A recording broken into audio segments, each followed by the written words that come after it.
আসসালামু আলাইকুম। আমি আজকে মিষ্টি লাউ ভাজি করব।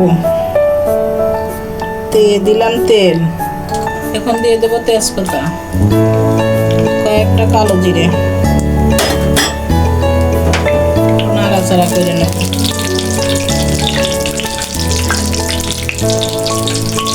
দিয়ে দেবো রসুন,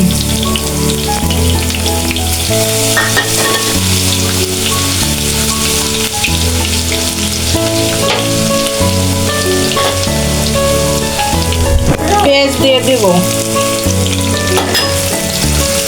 কাঁচামরিচ দিয়ে দেব,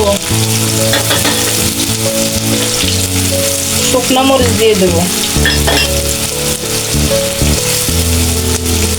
হলুদ দিয়ে দেব, স্বাদ মতো লবণ দেব, চিনি দেব। এটা ভালো করে ভাজা ভাজা করে নেব আমরা। এখন এটা আমার ভালো করে ভাজা ভাজা হয়ে গেছে। এখন আমি মিষ্টি লাউ ছেড়ে দেব।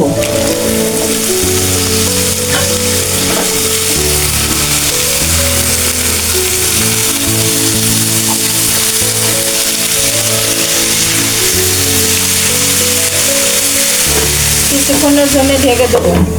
আমি ঢাকনাটা উঠে নিলাম। এখন আমার ভাজিটা দেখেন প্রায় হয়ে গেছে।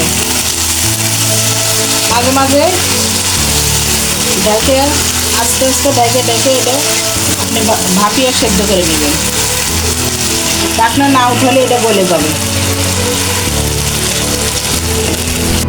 আমার ভাজিটা হয়ে গেছে, দেখেন কত সুন্দর হয়েছে। এভাবে আপনারা ভাজিটা করবেন। আর আপনাদের আপুকে একটা লাইক শেয়ার কমেন্ট করে দিন।